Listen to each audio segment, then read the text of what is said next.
ये बात तो हम सब जानते हैं कि एल्बर्ट आइंस्टाइन हिस्ट्री का सबसे बड़ा जीनियस था। इतना जीनियस कि वो अकेला ही हजारों साइंटिस्ट से ज्यादा दिमाग लड़ा सकता था। जो चीज हम इंसान समझना तो दूर की बात सोच भी नहीं सकते, वो आइंस्टाइन ने सोची भी, समझी भी और उसको पूरी दुनिया के लिए आसान भी बनाया।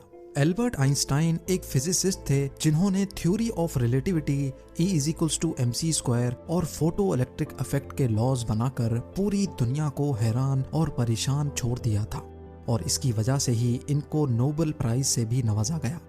इनकी एक्स्ट्रा ऑर्डिनरी सोचने और समझने की सलाहियत देखकर लोग समझते थे कि आइंस्टाइन के पास एक स्पेशल ब्रेन है जो हम आम इंसानों से काफी ज्यादा मुख्तलिफ है। इस बात का खुद आइंस्टाइन को भी अंदाजा था। इसी वजह से वो नहीं चाहते थे कि मरने के बाद इनकी बॉडी के किसी भी हिस्से पर रिसर्च की जाए, बल्कि उन्होंने तो ये इंस्ट्रक्शंस दे रखी थी कि मरने के बाद इनकी बॉडी को जलाकर राख कर दिया जाए। लेकिन फिर वही हुआ जिसका आइंस्टाइन को डर था। 18 अप्रैल 1955 को प्रिंसटन हॉस्पिटल में जब आइंस्टाइन का इंतकाल हुआ तो ऑटोप्सी के लिए यानी मौत की वजह जानने के लिए जो डॉक्टर आया उसने चुपके से आइंस्टाइन का ब्रेन निकाल लिया, क्योंकि उसको ये जानने की क्यूरियोसिटी थी कि दुनिया के सबसे बड़े जीनियस के ब्रेन में आखिर ऐसा है क्या। नज़रीन, आइंस्टाइन का ब्रेन चुराने वाले डॉक्टर थॉमस हार्वी थे, जिनको अपने साथ होने वाले अंजाम से ज्यादा इस स्पेशल ब्रेन को स्टडी करने में दिलचस्पी थी। कुछ दिनों के बाद जब प्रिंसटन हॉस्पिटल को डॉक्टर हार्वी की इस हरकत का पता चला तो उनको अपनी जॉब से हाथ धोना पड़ा। लेकिन डॉक्टर हार्वी आइंस्टाइन के बेटे हंस अल्बर्ट से जैसे तैसे करके ये परमिशन लेने में कामयाब हो गए कि वो उसके बाप के स्पेशल ब्रेन के अंदर छुपे राजों से पर्दा उठाकर उसको दुनिया के सामने लाना चाहते हैं। इस दिन के बाद से शुरू हुआ इस ब्रेन का एक लंबा तरीन सफर। डॉक्टर हार्वी एक पैथोलॉजिस्ट थे जो सिर्फ पोस्टमार्टम करना जानते थे। ये उनका सिर्फ ख्याल था कि वो इतने बड़े जीनियस के ब्रेन पर रिसर्च कर पाएंगे। अब कंडीशन ये थी कि डॉक्टर हार्वी प्रिंसटन हॉस्पिटल की जॉब से भी हाथ धो बैठे थे और अपने पैथोलॉजिस्ट का ओहदा भी। आइंस्टाइन का ब्रेन जो पहले ही डॉक्टर हार्वी प्रिजर्व कर चुके थे, वो इसको लेकर पेंसिल्वेनिया के शहर फिलाडेल्फिया ले गए, जहां उन्होंने ब्रेन की कई फोटोज ली और फिर उसको 240 छोटे छोटे पीसेज में काटकर हर पीस को अलग अलग जार में प्रिजर्व करके अपनी बेसमेंट में छुपा दिया। इसी मसले को लेकर डॉक्टर हार्वी का अपनी बीवी के साथ कई बार झगड़ा होता रहता था, क्योंकि उनकी बीवी अक्सर ये धमकी देती थी कि वो इस ब्रेन को उठाकर कहीं फेंक देगी। एक दिन झगड़ा इतना बढ़ गया कि दोनों मियाँ बीवी को डाइवोर्स लेकर अलग होना पड़ा और डॉक्टर हार्वी ब्रेन लेकर कैंसस के शहर विचिटा चले गए, जहां वो एक बायोलॉजिकल टेस्टिंग लैब में मेडिकल सुपरवाइजर की नौकरी करने लगे और यहाँ वो अपने फारिग टाइम में आइंस्टाइन के ब्रेन पर खूब स्टडी करने की कोशिश करते। इसके बाद कई बार वो अलग अलग जॉब छोड़कर मुख्तलिफ शहरों में ये ब्रेन लेके घूमते रहे। कई साल गुजर चुके थे लेकिन डॉक्टर हार्वी आइंस्टाइन के ब्रेन पर कुछ खास रिसर्च ना कर सके। उल्टा उनका मेडिकल लाइसेंस ही कैंसिल कर दिया गया और नौबत यहाँ तक आ गई कि उनको एक प्लास्टिक की फैक्ट्री में जॉब स्टार्ट करनी पड़ी। तभी उन्होंने पहली बार एक अच्छा फैसला किया कि वो इनके ब्रेन के अलग अलग हिस्सों को दुनिया भर के बेस्ट न्यूरोपैथोलॉजिस्ट के पास डिटेल्ड रिसर्च के लिए भेजेंगे। लिहाजा उन्होंने ऐसा ही किया। 1955 में ब्रेन चोरी होने के 30 सालों के बाद यानी 1985 में पहली बार आइंस्टाइन के ब्रेन पर एक स्टडी पब्लिश की गई। इसके बाद अगले 28 सालों तक इस जीनियस ब्रेन पर दुनिया भर के न्यूरोपैथोलॉजिस्ट ने कई स्टडीज पब्लिश की, जिनमें बताया गया कि आइंस्टाइन का ब्रेन आम इंसान के ब्रेन से काफी डिफरेंट था।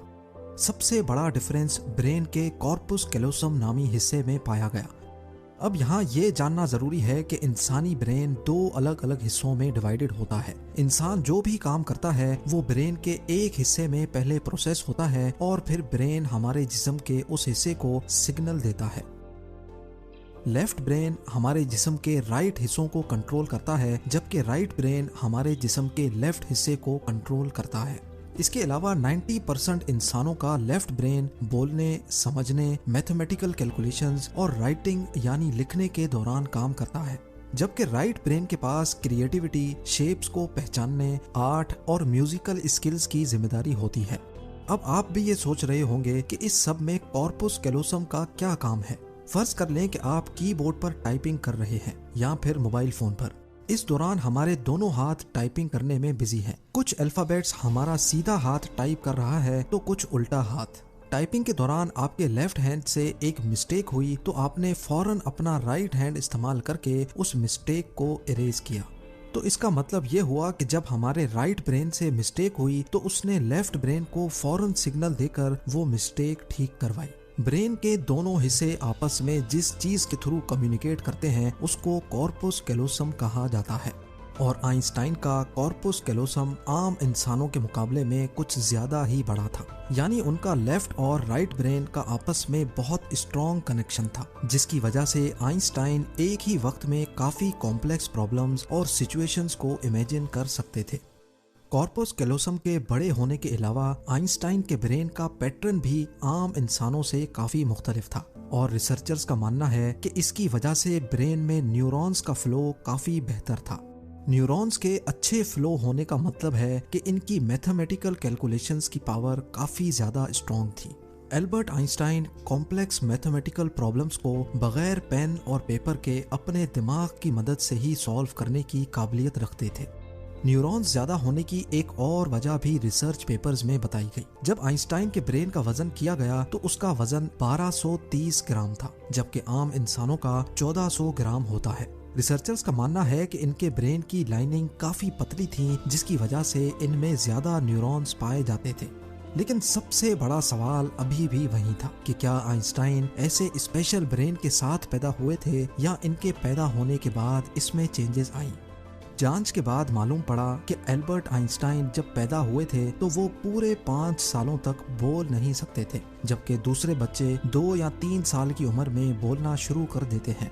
जब उन्होंने बोलना शुरू भी किया तब भी वो ज्यादा बोलना पसंद नहीं करते थे, बल्कि हमेशा अपनी सोचों में ही गुम रहते थे। उनके पास चीजों को मेमोराइज करने की पावर काफी कम थी, यहाँ तक कि उनको सिंपल मैथ्स के टेबल भी याद करने में मुश्किल होती थी।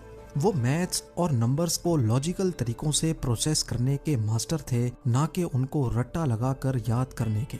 स्कूल लाइफ में बाकी हर सब्जेक्ट में आइंस्टाइन फेल होते थे, सिर्फ मैथ्स और साइंस वो वाहिद सब्जेक्ट्स थे जिसमें आइंस्टाइन के नंबर्स सबसे ज्यादा आते थे। जब एल्बर्ट आइंस्टाइन 12 साल के थे तब एक फैमिली टीचर अपनी ज्योमेट्री की बुक इनके पास भूल गए। हैरत अंगेज तौर पे सिर्फ एक ही दिन में आइंस्टाइन वो पूरी बुक पढ़कर अपने ज्योमेट्री के कॉन्सेप्ट्स क्लियर कर बैठे। ना सिर्फ इतना बल्कि सिर्फ 14 साल की उम्र में ही वो इंटीग्रल और डिफरेंशियल कैलकुलस के मास्टर बन चुके थे। मैथ्स और साइंस में इनकी इतनी स्ट्रॉन्ग ग्रिप थी कि जब वो क्लासरूम में कोई सवाल पूछने के लिए हाथ खड़ा करते थे तो प्रोफेसर्स घबराने लगते थे, क्योंकि आइंस्टाइन के अक्सर सवाल टीचर्स के भी ऊपर से गुजर जाते थे। छोटी सी उम्र में ही वो इस यूनिवर्स के लॉज को एक छोटी सी इक्वेशन में बंद करना चाहते थे और यही उन्होंने अपनी जिंदगी का मकसद बना लिया था। 26 साल की उम्र में आइंस्टाइन ने 4 रिसर्च पेपर्स पब्लिश करके पूरी दुनिया को हैरान कर डाला और इसी वजह से उनको पीएचडी की डिग्री और ह्यूमैनिटी के लिए आला किरदार अदा करने की सूरत में नोबेल प्राइज से भी नवाजा गया। इसका अंदाजा आप सिर्फ इस बात से लगा लें कि आज भी आइंस्टाइन की उन थीसिस के बिना साइंस बिल्कुल अधूरी है। कई डॉक्टर्स और साइंटिस्ट ने ये नतीजा निकाला कि आइंस्टाइन का ब्रेन उनके पैदा होने के बाद स्पेशल बना था, जिसकी सबसे बड़ी वजह यह थी कि जब उनको अपने सवालों का कोई जवाब नहीं मिलता था तो वो खुद अपने दिमाग की मदद से जवाब तलाश किया करते थे। छोटी उम्र में ही ऐसा करने से इनका ब्रेन उसी हिसाब से डेवलप होता गया। आज भी आइंस्टाइन का ये एक्स्ट्रा ऑर्डिनरी ब्रेन अमेरिका में वाक़े द मटर म्यूजियम में मौजूद है, जिसको बड़ी हिफाजत से माइक्रोस्कोपिक फिल्म्स में प्रिजर्व करके रखा गया है। वीडियो भी आप लोग भरपूर लाइक और शेयर करेंगे। आप लोगों के प्यार भरे कमेंट्स का बेहद शुक्रिया। मिलते हैं अगली शानदार वीडियो में। ये बात तो हम